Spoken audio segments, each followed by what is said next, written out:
Bienvenidos una vez más, hoy ya para la número 17 de nuestras sesiones de la Escuela Catedralicia de Cabildo de la Diócesis de Gracias. Y aquí estamos en el número 17 y vamos a hacer un poco de estadística porque ha habido una serie de cosas muy curiosas. A ver si esto se ve bien así. Sí, parece que sí se ve bien. Bueno, ya ven ustedes aquí en la primera columna el número de cada una de las sesiones que hemos tenido y la fecha en la que se publicó cada una de las grabaciones. Lo que está en cursiva es el número de días que han pasado desde que se publicó, y lo que está en negrita es el número de descargas que ha tenido cada uno.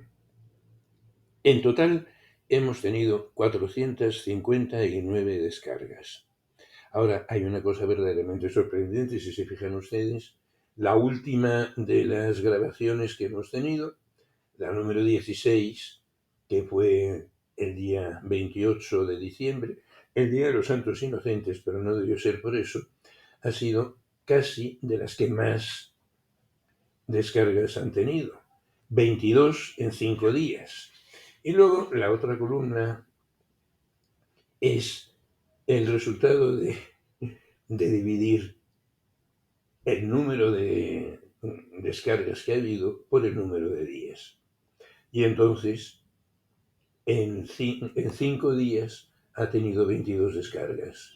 La anterior, en 9 días ha tenido 11. Ahí la de la comunidad de la iglesia, la número 10, en 31 días no ha tenido nada más que 7. Debe ser que es un tema que no interesaba tanto. El tema del perdón de los pecados, el número 12, pues ha tenido también 7 descargas nada más en 25 días. Pero, de una manera o de otra, estamos teniendo una buena acogida. No me puedo quejar. Hablando con el señor Walter, él tampoco se queja, también está muy contento del funcionamiento que está teniendo esta forma de llevar adelante la escuela catedralicia. Lo que hicimos al principio con las reuniones presenciales que hubo veces que no venía nadie, pues claro, era una reunión al mes y se perdía bastante. Y ahora, en cambio, con este sistema de la videoconferencia, pues bueno, pues si ha habido hasta 459 que han descargado por lo menos una de las grabaciones, pues es, en fin, una manera de difundir lo que debe ser una de las misiones de la Iglesia y del Cabildo de la Catedral, que es el tratar estas cuestiones más o menos fronterizas entre lo que es la fe y lo que es la historia, o lo que es la filosofía, o lo que es el pensamiento profano, o lo que es la sociología, sobre todo cuando tengamos que empezar a tratar de temas de moral. ¿Cómo es posible hablar de una conducta humana que sea conforme con lo que es la voluntad de Dios en medio de una sociedad que se deja guiar por otra serie de criterios que no tienen nada que ver con Dios? Pero esto espero que lleguemos en algún momento, no vamos a hacerlo todo el mismo día. Y como lo último de lo que habíamos hablado en la reunión número 16 fue en la encarnación del Hijo de Dios, la segunda persona de la Santísima Trinidad, la sesión anterior que habíamos tenido era el significado de la palabra persona en la Santísima Trinidad. Y de todas formas, como tienen ustedes cada una de las grabaciones a su alcance, pueden volver sobre el mismo tema si alguna vez tienen interés, o pueden, de alguna manera, ponerse en contacto con la Escuela Catedralicia, o bien en el correo electrónico, ya les dije, maestrescuela.gracias@gmail.com, o en el WhatsApp, como ya tenemos algo de proyección internacional, con el 00504, si se ponen en comunicación con nosotros desde fuera de la República de Honduras, y luego en el número 8859-0553. Ha habido alguna persona que ha aprovechado los comentarios que se pueden hacer a través del blog. Hubo uno que aprovechó para poner unos insultos contra el Papa. Bien, hay que respetar el derecho a la libertad de expresión que tiene cada uno, y a cada uno se le nota lo que piensa cuando lo dice. Hay otros, en cambio, que no dicen nada y no se sabe lo que piensan. Pero hay que prestar el servicio como mejor se pueda. Y hoy vamos a dedicar lo que nos queda de esta media hora, de la que no nos podemos salir, sobre lo que es la figura de Jesús de Nazaret, que empieza por ser un niño recién nacido, que va desarrollándose como hombre y que va manifestando en sus obras y en sus enseñanzas, sus palabras a veces, pues entonces está manifestando que, además de ser un hombre, que eso no se podía dudar porque es lo que se veía, pues además es Dios. Y en Jesús se cumple la promesa que Dios había venido haciendo a lo largo de todo el Antiguo Testamento de un Mesías, un ungido, que es lo que significa en hebreo la palabra Mesías, Mashiach,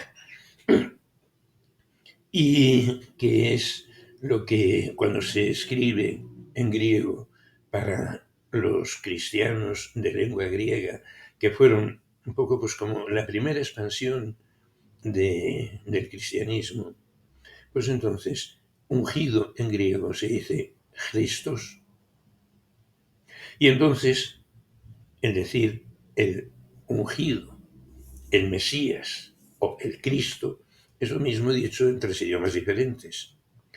A lo largo de toda la tradición del Antiguo Testamento, la unción era una manera de consagrar algo a Dios o alguna persona al servicio de Dios. Se ungía a los sacerdotes del templo de Jerusalén, se ungía también a los reyes, se ungía a todo el que de una manera o de otra estaba dedicado al servicio de Dios. Y había un anuncio de que iba a haber un ungido especial, el Mesías que iba a venir, el Mesías que esperaban. Y entonces, pues, hubo muchos intentos de Mesías, y a Juan Bautista le preguntan si él es el Mesías, y él dice que no. Y quien cumple plenamente lo que se había venido anunciando a través de los profetas del Mesías que iba a venir, pues entonces eso se cumple en Jesús de Nazaret.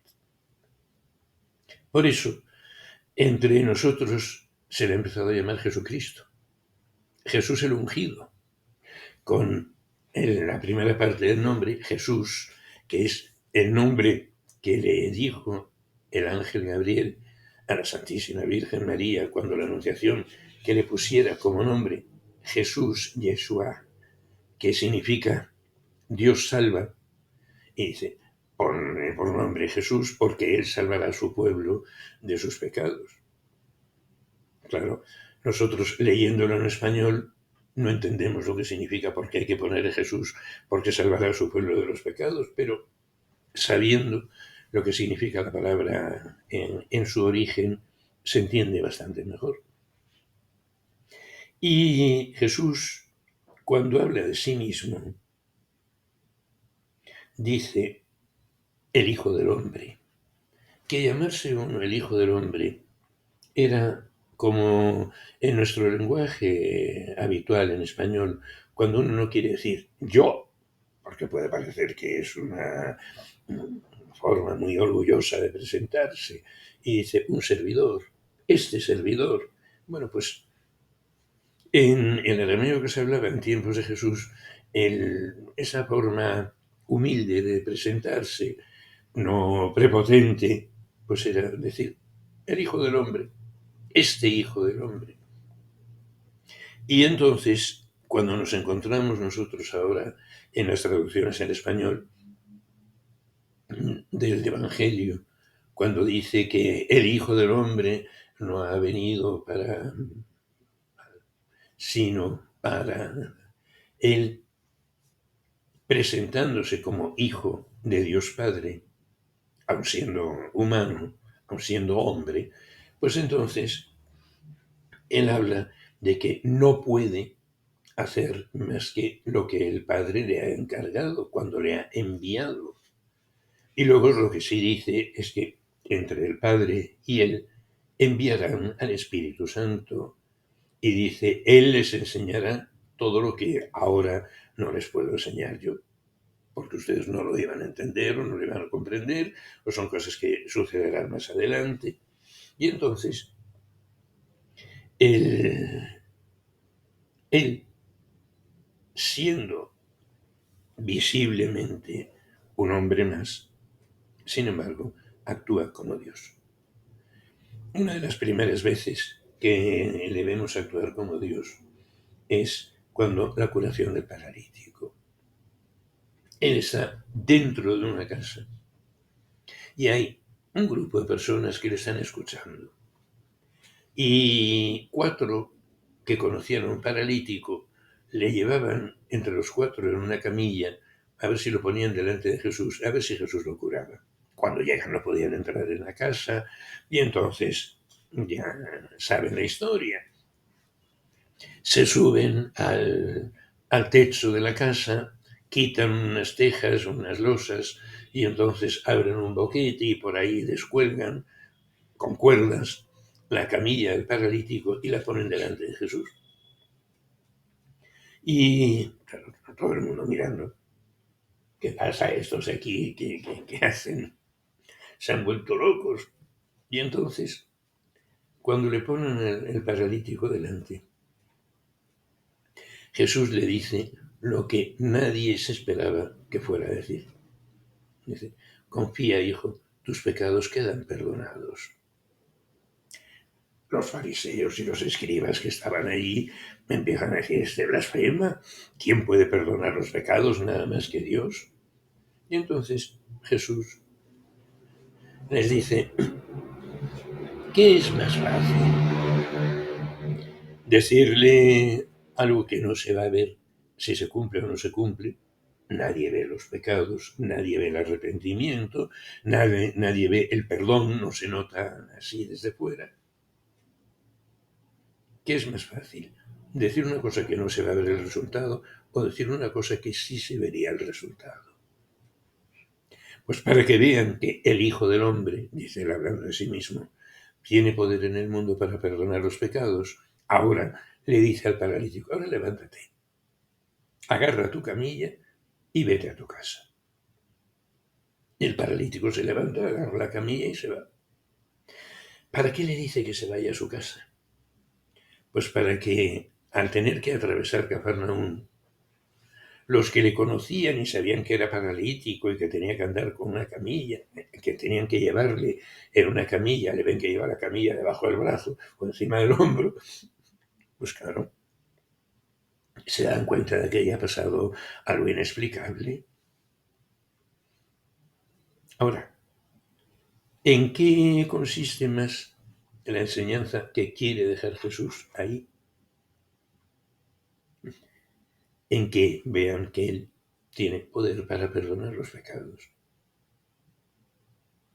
De la misma manera que cuando está en la sinagoga de Nazaret y sale a hacer la lectura y el texto de Isaías, el Espíritu del Señor está sobre mí porque Él me ha ungido,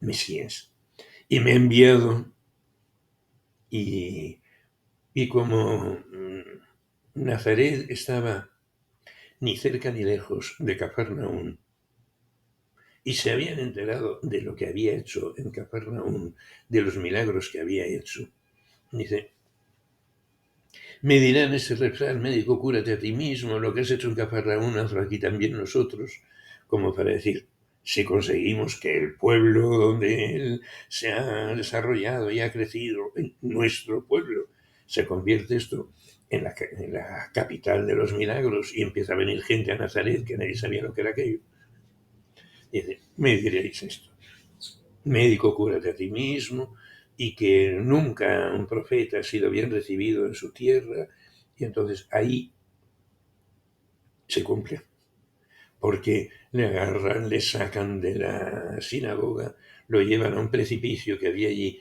y le quieren precipitar, lo quieren matar.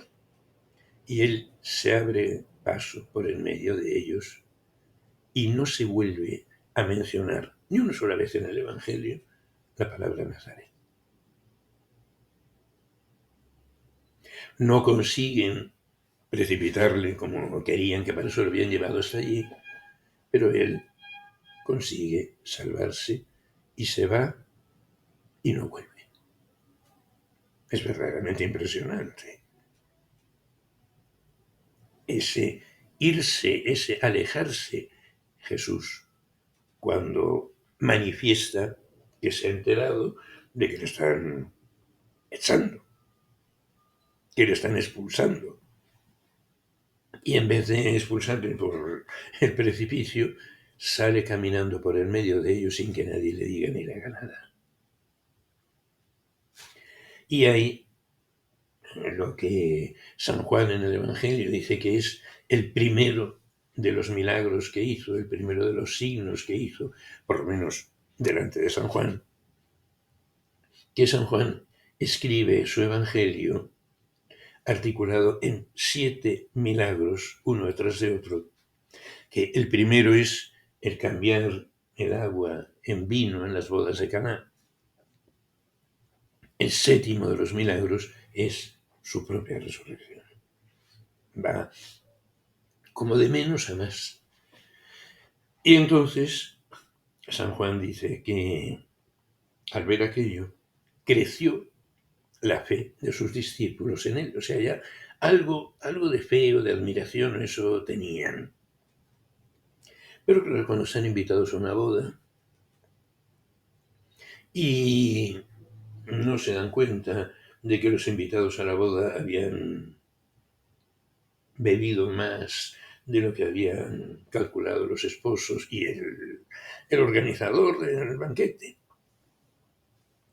Y entonces María, la madre de Jesús, dándose cuenta de aquello, que se habían quedado sin vino, se lo dice a él.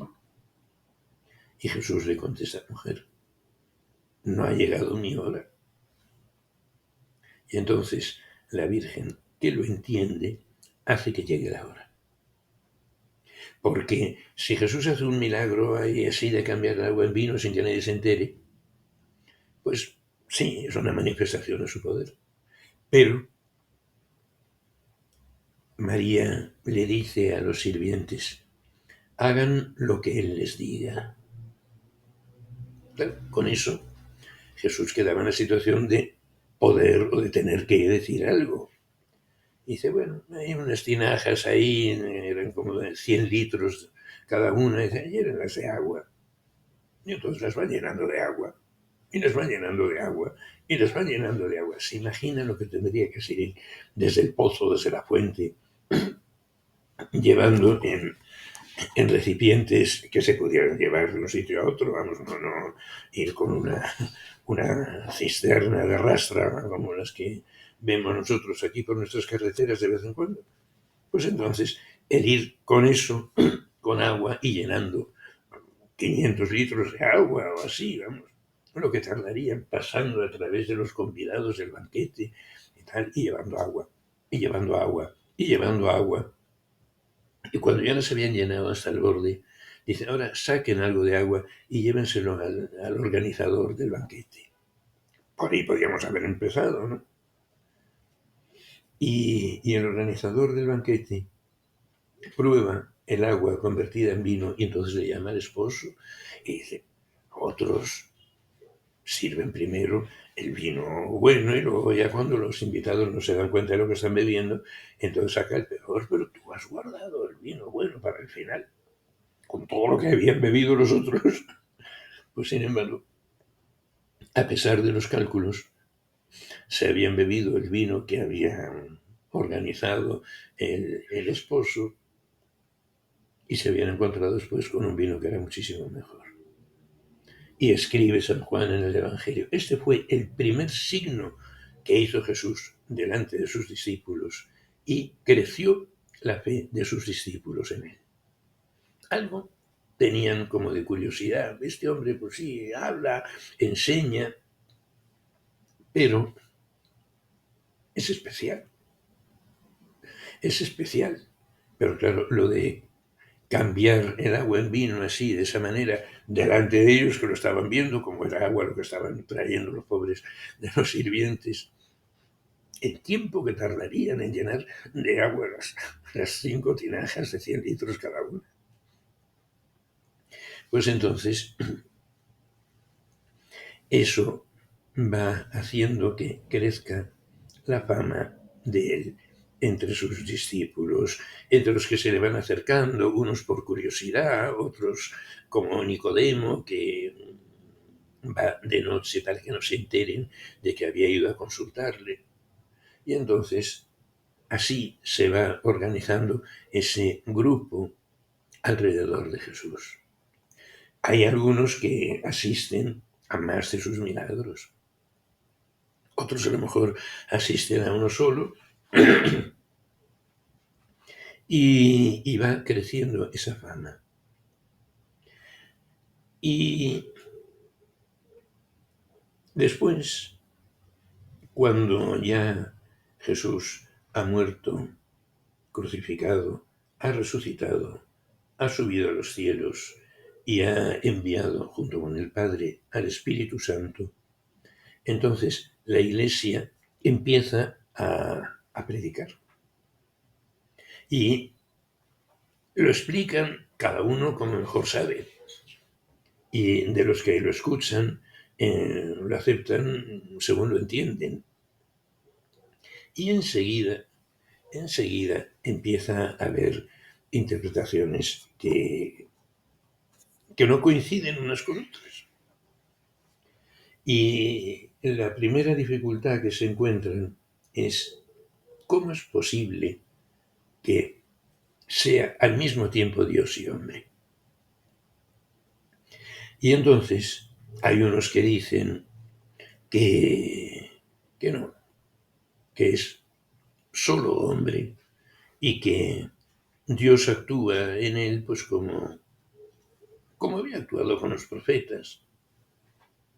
Tiene unas enseñanzas que son muy buenas, además algunos de los profetas también habían hecho milagros. De Eliseo se cuenta que resucitó a un niño que había muerto y que cuando se había muerto Eliseo y ya lo habían enterrado, llevaron a enterrar a otro y como vinieron los enemigos ahí corriendo, los que iban a enterrar al muerto echaron al muerto en la fosa donde estaba Eliseo enterrado, y entonces cuando el muerto entró en contacto con los huesos de Eliseo, resucitó y salió caminando, corriendo porque venía el enemigo. Y entonces pensaban pues que Jesús era un milagrero más. Había uno, ya un poco más adelante, Apolinar, del obispo de la Odisea, que para simplificar las cosas decía que Jesús sí tenía cuerpo humano y que por eso pues había podido morir crucificado y había podido resucitar, pero que lo que no tenía era alma humana. ¿Cómo iba a tener alma humana? Y ser además, no, que el alma de Jesús en vez del alma lo que tenía era la divinidad. Claro, la comunidad de la Iglesia reaccionó inmediatamente. Si era plenamente hombre, era hombre en cuerpo y alma. ¿Y cómo se relacionaba el alma con la divinidad? Porque nos encontramos una serie de frases de Jesús en el Evangelio que, que a veces no se entienden. Porque él dice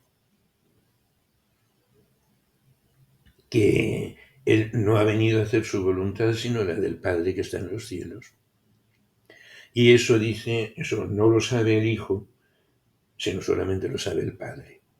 Él, como Dios, lo sabe, pero por la misión que le ha encomendado el Padre, no puede hablar de aquello, no lo puede decir. No entra dentro de su misión, es decir, anunciar cosas del futuro. Algo sí anuncia, de lo que va a ser su segunda venida y esto. Anuncia lo que él quiere comunicar, lo que él ve, lo que él sabe que el Padre quiere que diga. Él tiene la experiencia humana de saber lo que es el sufrimiento y por eso es por lo que en su oración en el huerto le dice al Padre, no se haga mi voluntad, sino la tuya. La voluntad humana de Jesús rechazaba el dolor como todo el que ve que va a sufrir. Pero sin embargo, estaba la voluntad del Padre. La voluntad del Padre coincide con la voluntad del Hijo. Por eso y después, ya eso, a finales del siglo VII, hay una cuestión de los que decían que Jesús no tenía voluntad humana, sino que tenía solamente la voluntad divina.